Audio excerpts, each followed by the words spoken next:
Observation 1, harm subpoint A. The USA is at a huge disadvantage because the LOS treaty has not been signed. Panetta 2012. The Law of the Sea Convention is the bedrock legal instrument underpinning public order across the maritime domain. We are the only permanent member of the UN Security Council that is not a party to it. This puts us at a distinct disadvantage when it comes to disputes over maritime rights and responsibilities with the 162 parties to the Convention, several of which are rising powers. Observation 2, inherency subpoint A. The LOS Treaty has huge support from a wide variety of special interests. Song 2012. Historically, although the LOS Convention is widely regarded as favorable to the United States, it has never been ratified in the U.S. Senate. The United States is increasingly isolated and standing outside the Convention. In the 18 years since the Convention entered into force, more than 106 nations have acceded to it. Non-ratification has persisted despite strong support from the Clinton, Bush, and Obama presidencies, and backing from a diverse coalition of domestic interests, including national security, industrial, and environmental groups. As one commentator noted, no other treaty can boast that it is supported by both the American Petroleum Institute and the World Wildlife Fund. Therefore, we as the affirmative team present the following plan. Mandates. 1. The United States federal government will pass the United Nations Convention on the Law of the Sea in order to substantially increase U.S. development of the Earth's oceans. Logistics. 1. Funding will be through normal means. 2. Enforcement will be through normal means. And 3. We reserve the right to fiat to define all terms and to clarify legislative intent. This plan will lead to the following advantages. Advantage 1. Accession to the Law of the Sea will best protect U.S. national security. Hubbard 2013. 2 years ago, Administrator Mike Mullen, at the time the chairman of the Joint Chiefs of Staff, said that debt was the single biggest threat to our national security, not some rogue nation or terrorist group, but debt. What makes the threat of exploding debt especially dangerous is that it is not like a faucet that can be easily turned down. Subpoint B. Development of the ocean resources has the potential to dramatically reduce the size of the U.S. budget deficit. Treadwell 2010. Given the importance of the Arctic to the world and the importance of these Arctic Ocean assets to our country, why in the world has the U.S. not ratified the Law of the Sea Treaty? We stand to gauge acreage and extended continental shelf greater than the size of 2 Californias. We stand to gain $1 trillion worth of natural resources. Subpoint C. The federal government would receive trillions of dollars in royalty payments. Wilmoth 2012. At Friday's closing price of $107 a barrel, the United States is paying more than $230 billion a year to OPEC and other countries outside of North America. Crude oil represents about 2/3 of the country's trade deficit. If that money were spent here, it would go to the people in Ohio who are building pipelines, and to vehicle manufacturers for pickups to go to the well sites throughout the country and to American workers instead of making some Arab sheik rich. Ham said, domestic production would also lead to trillions of dollars in royalty payments to the federal government and to individual owners. Subpoint D. The Law of the Sea will promote the development of ocean resources. Odom 2012.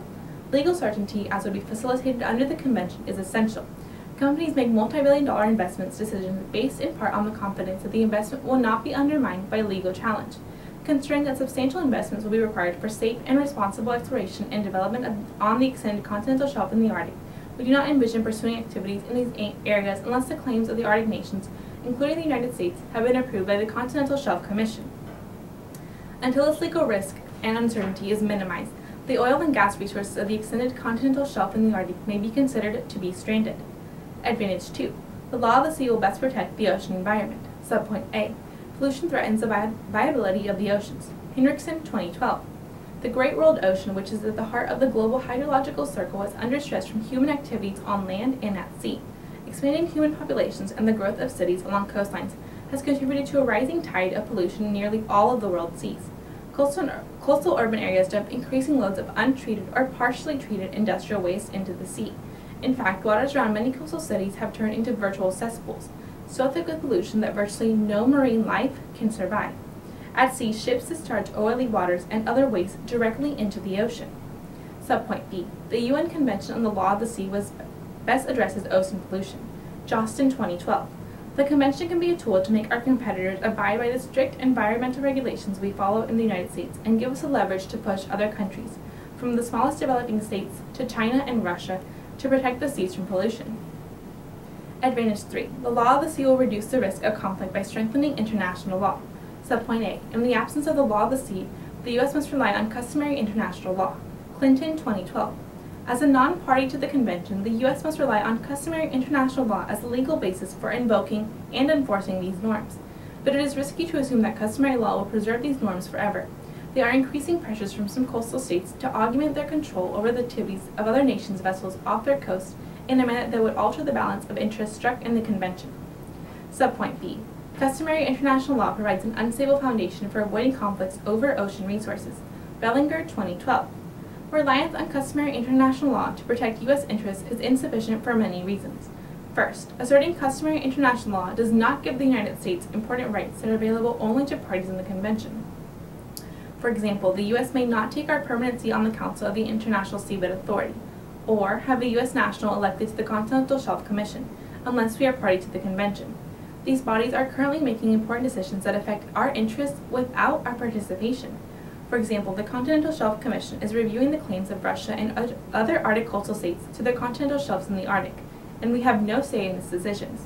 Similarly, the Council of the ISA is adopting rules regulating to deep seabed mining without U.S. input, and the U.S. may not sponsor U.S. companies, such as Lockheed, to engage in mining on the deep seabed. By passing the LOS Treaty, the U.S. will join the rest of the world in developing and protecting the Earth's oceans, while maintaining peace at the same time. I am now open for cross-examination and further points of clarification.